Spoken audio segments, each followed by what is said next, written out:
Their frenzy is deceiving. The efficiency and order of the fire ant colony is a force of nature, and it's one that's taking over Texas one mound at a time. When you walk through the Edwards Plateau region of Texas today, you might notice something surprising happening beneath your feet. The landscape that has been dominated by an invasive agricultural pest for nearly 7 decades is beginning to shift. An ecological recovery is unfolding in certain protected areas, and it's being driven by something most people wouldn't expect: a small, spiky lizard that had vanished from the state almost entirely. This is the story of how a 5-inch reptile became one of the most effective biological controls ever deployed against an ecological disaster that chemical warfare couldn't solve. The story begins with understanding what happened when an unwanted visitor arrived on American shores. In the 1930s, red imported fire ants entered through the port of Mobile, Alabama, likely hidden in cargo from South America. These ants found their way to Texas by the 1950s, and what they discovered was a paradise without defenses. Back in their native South America, these ants had evolved alongside countless predators, parasites, and competing species that kept their numbers in check. In Texas, none of these natural enemies existed. The landscape offered everything an invasive species could want: warm soil, abundant food sources, open habitat, and zero biological resistance. The magnitude of the fire ant problem became staggering as their populations exploded. A single colony can contain between 100,000 and 500,000 workers, and in heavily infested pasture areas, colony densities reached an astounding 100 to 200 mounds per acre. Each mound operates like a superorganism, with collective intelligence focused entirely on one goal: acquiring protein. This became catastrophic for the Texas ecosystem because the primary protein source that fire ants were most efficient at harvesting was a species that another animal had depended on entirely for millions of years of shared evolutionary history. The damage extended far beyond simple predation. Fire ants attacked ground nesting birds, swarmed newborn deer and cattle, and even penetrated electrical equipment by nesting inside junction boxes, attracted to electromagnetic fields. In Texas alone, agricultural losses from fire ant damage exceeded $1 billion annually. The ants colonized virtually any open ground: roadsides, playgrounds, athletic fields, cemeteries, and airport runways. Their mounds hardened in the soil, damaging mowing equipment. In heavily infested pastures, cattle learned to avoid large sections of grazing land entirely, and the economic losses compounded season after season. Every chemical approach deployed against these ants produced identical results: broadcast baiting, individual mound treatment, growth regulators, contact insecticides. All achieved temporary suppression in treated zones, followed by recolonization from the surrounding landscape within 1 to 3 seasons. The fire ants' reproductive capability simply outpaced human intervention. A single queen produces 1,500 eggs per day, and colonies replace their losses faster than any affordable bait program can inflict them. After 40 years of chemical warfare, the fire ants remained undefeated. This is where the Texas horned lizard enters the narrative. This creature is the official state reptile of Texas, measuring between 3 to 5 inches long with a flat body covered in distinctive spines. It looks like something designed to survive a far more dangerous world than a Texas hill country pasture. Indeed, this animal carries one of the most bizarre defense mechanisms in the animal kingdom. When threatened by a canine predator, the horned lizard contracts muscles around the veins in its head, cutting off blood flow to the heart while allowing arterial blood to continue flowing inward. Pressure builds inside the sinus cavities behind its eyes until the tissue membranes rupture, and the lizard fires a jet of blood from its eye sockets up to 4 feet away. This blood contains a noxious chemical compound so foul-tasting to canine predators that coyotes tested in controlled studies exhibited immediate avoidance responses, gagging and head shaking, with some refusing to approach horned lizards again. However, blood squirting is merely the backup plan. The horned lizard's primary survival strategy centers on its diet, and this is where the entire story pivots. An adult Texas horned lizard requires between 60 and 100 harvester ants per day to meet its caloric needs. Harvester ants are large, slow-moving seed-collecting ants whose colonies carpet the rocky limestone soils of the Edwards Plateau. They follow predictable foraging trails and provide meaningful nutrition per individual prey item. The entire foraging biology of the Texas horned lizard was built around the harvester ant as a food source so reliable that no alternative feeding strategy ever needed to develop. The lizard even evolved specialized resistance to harvester ant venom. Laboratory tests revealed that horned lizards survived doses of harvester ant venom that rapidly killed laboratory mice and other lizard species of comparable size. The lizards produce copious mucus in the pharynx and esophagus that embeds and immobilizes swallowed ants before the stingers can cause damage. High-speed video research revealed that horned lizards strike ants specifically at the mesosoma, the thorax region, deliberately avoiding the head and venomous gaster even when those body parts are closer to the lizard's tongue. They capture and orient the ant head first during retraction, so the mandibles get coated in mucus immediately. This is not an animal that eats ants casually.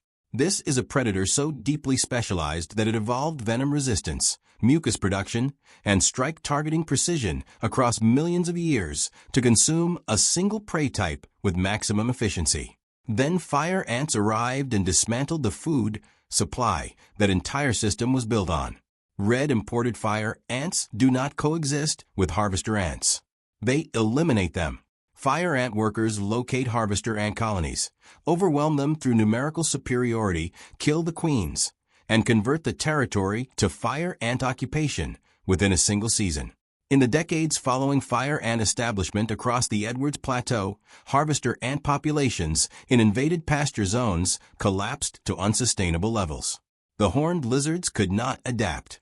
Their biology was locked into a dietary dependency that had never needed a backup plan because no competitor capable of removing harvester ants at landscape scale had existed in North America before. The lizards stopped reproducing in zones where harvester ants were gone. The population contracted corridor by corridor, pasture by pasture, across the same decades that millions of Texans remember as the years the horned lizards vanished. Children who caught them in their yards in the 1950s and 1960s grew up with grandchildren who had never seen one outside a photograph.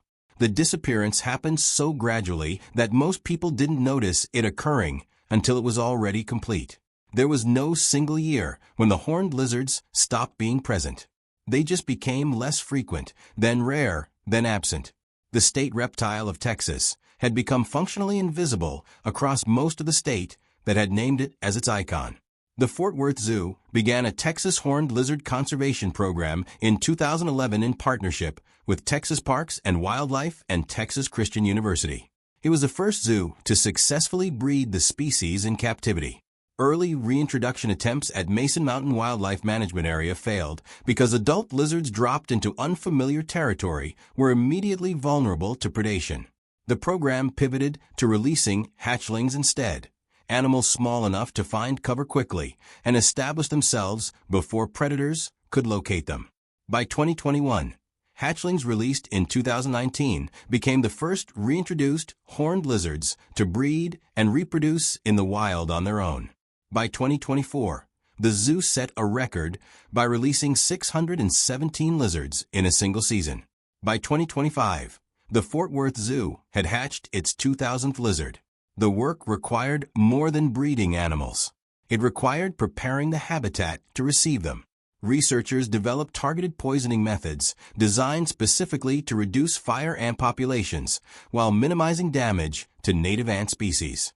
Smaller, more precise bait deployments avoided the broadcast approach that had historically killed harvester ants. Harvester ant colonies began recovering in the treated zones. Horned lizard numbers stabilized. While conservationists were rebuilding the lizard's food web in protected corridors, researchers were deploying a bizarre biological control agent, phorid flies from South America that turned fire ants into zombies. Phorid flies in the genus Pseudactian are parasitoids that specialize in fire ants. The female fly hovers above fire ant foraging trails, identifies a target worker, and injects a single egg into the ant's body in a fraction of a second. The larva hatches inside the ant's body and migrates into its head, feeding on its contents over roughly 2 weeks. During this period, the ant enters a zombie phase, wandering aimlessly, leaving organized foraging patterns. Eventually, the larva releases an enzyme that dissolves the membrane connecting the ant's head to its body. The head detaches, the fly pupates inside the severed head, and emerges ready to begin the cycle again. 6 species have been established on fire ants in the United States. 2 species are now widely distributed across the Southeast, expanding their range at roughly 10 to 15 miles per year. The direct kill rate is modest, with studies showing phorid flies parasitize up to 5% of colony workers. However, the indirect effects are significant. When phorid flies are present, fire ant workers retreat underground and stop foraging, giving native ant species competitive breathing room to maintain territory they would otherwise lose. A wildlife biologist running fire ant colony density surveys across the Edwards Plateau noticed something unexpected. Fire ant colony density across 3 specific pasture zones was declining consistently and measurably across 3 consecutive survey seasons. She tested every possible explanation: environmental factors, adjacent landowner treatments, soil conditions, rainfall patterns. All came back negative.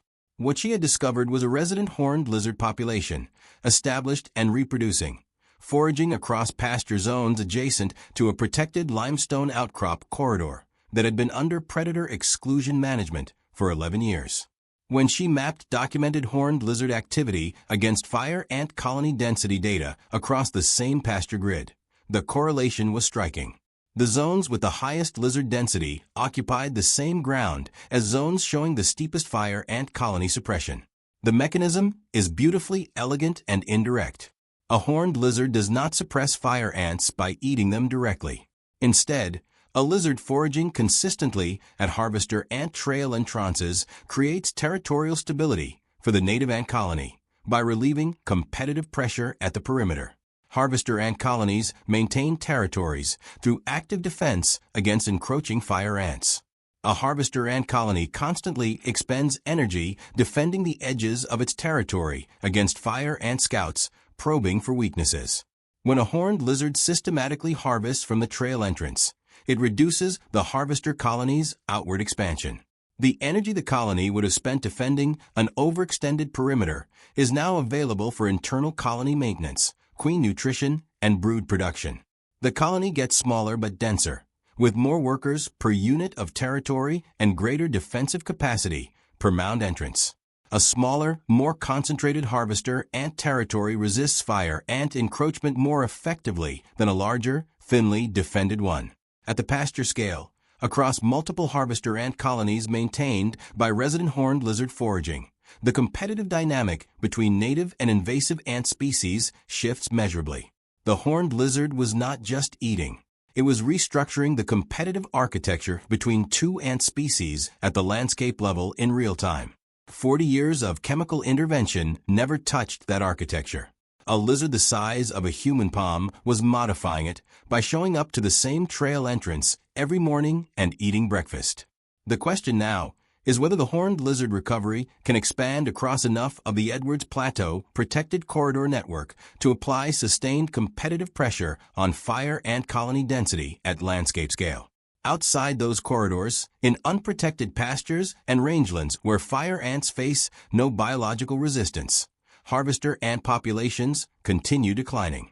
The food web the lizard needs to survive is still being dismantled in every zone where the lizard has not yet returned. The Fort Worth Zoo is hatching lizards by the hundreds. Phorid flies are spreading at 15 miles a year. Targeted fire ant suppression protocols are holding territory for recovering harvester ant colonies.